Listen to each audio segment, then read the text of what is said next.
Bom, e o presidente da Câmara, Hugo Motta, organizou na noite de sábado, em Brasília, uma festa para comemorar a vitória para o comando da casa. Mais de 1.500 convidados, entre eles o empresário Wesley Batista, dono da JBS, e o ex-presidente da Câmara, Eduardo Cunha, participaram do evento.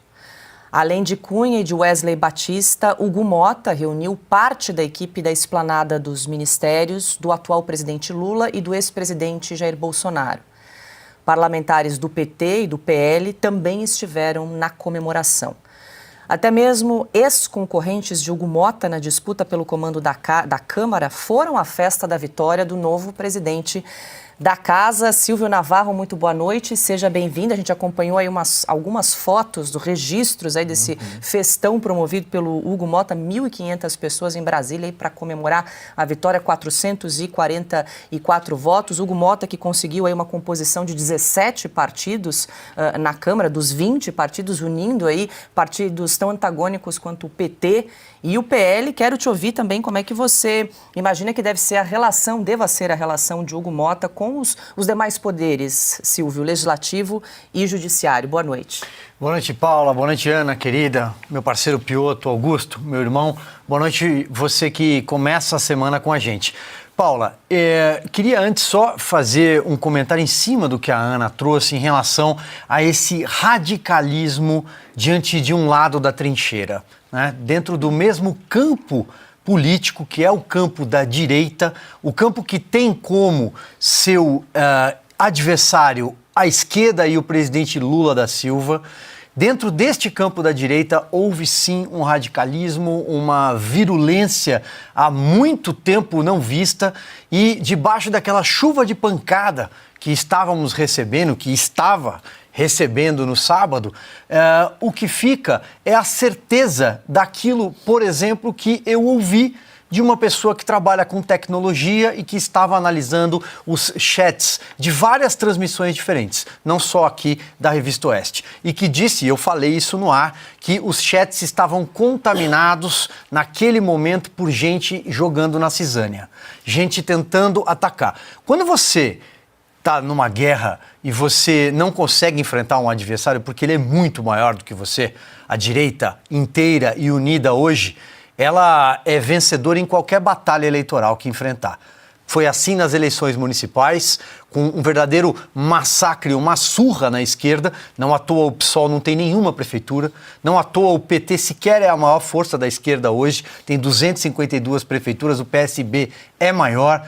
O presidente Lula não conseguiu fazer nenhum prefeito. Levou uma surra, a esquerda levou uma surra, porque a direita jogou unida na eleição municipal. Quando você sabe que você tem um adversário desse porte, em estratégia de guerra, você tenta dividir o adversário. Porque você sabe que se eles brigarem entre eles, você sabe que se naquele campo eles conseguirem combater o outro, você tem mais chance de ocupar espaço. E foi exatamente o que aconteceu.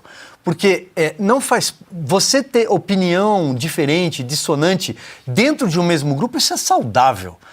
Nós aqui no S Sem Filtro, por exemplo, não concordamos 100% o tempo inteiro com todas as opiniões. Mas nós aqui sabemos de que lado nós estamos. Então a gente debate, a gente abre espaço, a gente melhora quando ouve o outro, nosso parceiro do lado. É assim que funciona. Mas não foi o que aconteceu nessa eleição. Houve um ataque de dentro do mesmo campo político. Só para deixar claro que esse ataque não partiu das forças que são ditas bolsonaristas. Não, porque o maior líder da oposição no Brasil, o presidente Jair Bolsonaro, ele deu o comando, ele falou qual era a articulação em curso no país. Nesta eleição da Câmara e do Senado, nós vamos tentar ocupar o maior espaço possível nas comissões estratégicas, porque é neste período que nós enfrentaremos as eleições de 2026, que já começaram. As eleições já estão em andamento no Brasil, alguém duvida? Não sabemos ainda quem serão os candidatos, mas as eleições já estão acontecendo. Nós vamos ocupar as presidências da Câmara e do Senado, pelo menos estar ao lado em postos importantes. O Piotr já fez menção a isso, as vice-presidências, a Comissão de Infraestrutura do Senado, a Comissão de Segurança Pública do Senado, a Comissão de Direitos Humanos do Senado, são todas do PL. Vejam os comentaristas, até das emissoras estatizadas, que praticamente choraram ao vivo ao saber que Damares Alves chefiará a Comissão de Direitos Humanos. Então foi um jogo de perder menos. Não se trata de apoiar Davi Alcolumbre. Alguém tem dúvida de que Davi Alcolumbre é uma biruta política? De que ele vai virar para qualquer lado à medida em que for interessante para ele? Se for interessante para ele dar um beijo no Randolph, ele dá 2. Se for interessante para ele dar um abraço no outro lado político em 2026 ou dali para frente, ele fará isso. Ninguém tem dúvida. Assim como na Câmara, tanto faz se o PL desembarcasse ou não da candidatura do Hugo Mota. Tanto faz. O PL tem pouco mais de 90 cadeiras, o Hugo Mota teve 444 votos e já se sabia que teria 450. Nós trouxemos esse número ao longo da cobertura. O Hugo Mota é o maior presidente da Câmara dos Deputados? É óbvio que não, mas ele fez um acordo e ele tem dito isso, que ele vai conversar com os líderes e pelo menos debater a anistia e talvez pautá-la, se houver maioria dos líderes. Hoje, a maioria dos líderes está no bloco do Hugo Mota. Então, de que lado você fica numa disputa como essa? Não é importante ter, como tivemos o Nicolas na Comissão de Educação, a Carolina Detoni e antes a Bia Kicis na Comissão de Constituição e Justiça? Não é importante convocar os ministros do Lula e colocá-los ali contra a parede dentro do legislativo, que é o espaço, para fazer isso?